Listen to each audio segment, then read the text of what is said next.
আজ প্রথম আমার ছেলের ইচ্ছায় ওর চাওয়াতে ওর ইউটিউব চ্যানেলের জন্য আমি একটা ভিডিও করে দিচ্ছি, যেটা ঘি বানানোর প্রসেসটা। সবাই ঘি বানায় বিভিন্ন প্রসেসে, বাট আমার এইভাবে ঘি বানাতে খুব ভালো লাগে।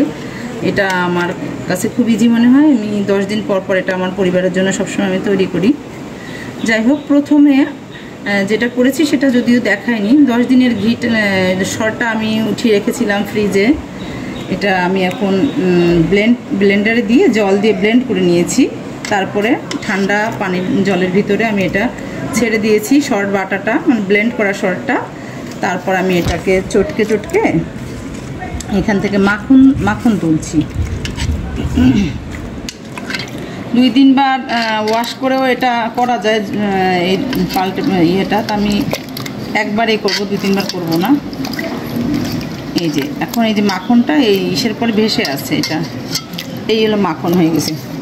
আর এটা ঘোল, যেটা ঘোল টানে মানুষ কাঁচা দুধ থেকে ঘোল টেনে ঘি বানায়, আমি সেটা করি না। এটা আমার শর্টটা রেখে দিয়ে আমি 10 দিনের এটা দিয়ে আমি করি। এটা আমার কাছে খুব ইজি মনে হয়। এই যে আমার মাখে এই হচ্ছে মাখন, খাঁটি দুধ থেকে খাঁটি মাখন।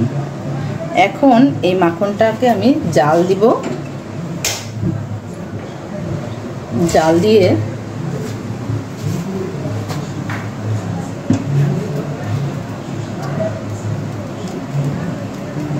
মাখনটাকে আমি জাল দিয়ে ঘি তৈরি করব।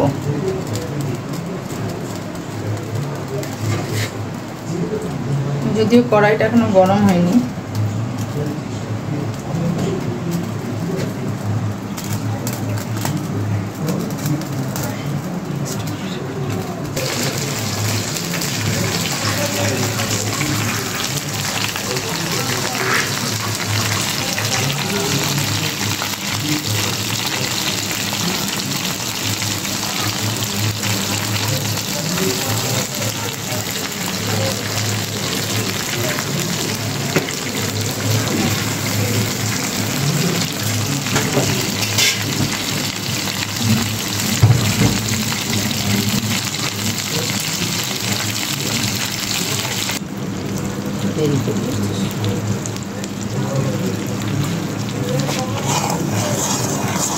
আস্তে আস্তে ঘিটা হচ্ছে, মাখনটা গলে আস্তে আস্তে ঘিতে পরিণত হচ্ছে। এটা একটু সময় লাগে। অল্প আঁচে কিছুটা সময় নিয়ে কাজটা করলে ঘিটার ফ্লেভারটাও সুন্দর হয়। আর বেশি আঁচ দিলে ঘিটা পুড়ে গিয়ে কালো হয়ে যাবে, ফ্লেভারটা নষ্ট হয়ে যাবে। এই জন্য একটু অল্প আঁচে সময় নিয়ে জাল করলে ঘির কালার ঘ্রাণ বেশি সুন্দর হয়।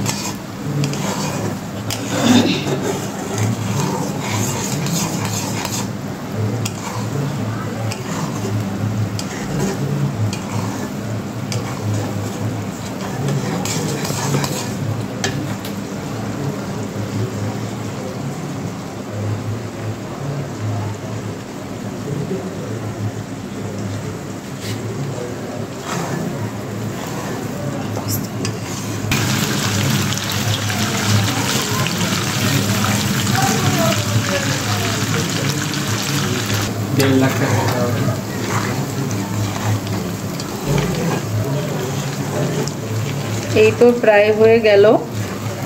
এইটা নিচে একটা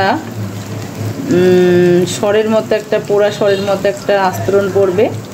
এটাও খেতে খুব টেস্ট, গরম ভাতের সাথে এটা খেলে এটাও খুব মজা লাগে।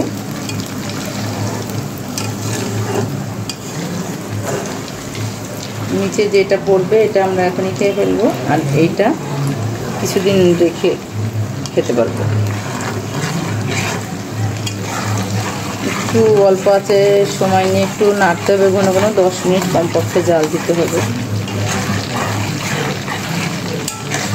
খুব সুন্দর একটা ঘ্রাণ বের হচ্ছে, খুব সুন্দর ঘ্রাণ।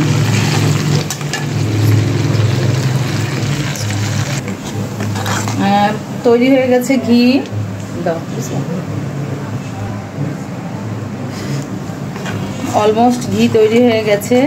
এখন জাস্ট গ্যাসটা অফ করে দিব একটু ঠান্ডা করার জন্য।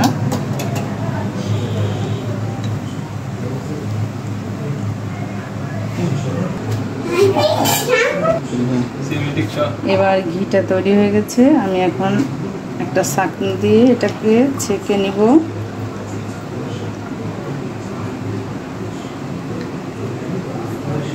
ব্যাস, অসাধারণ সুন্দর একটা ফ্লেভার। এখন একটু গেজা আছে, অনেক সুন্দর হয়েছে ঘিটা। এই হচ্ছে আমার ঘির বানানোর প্রসেস।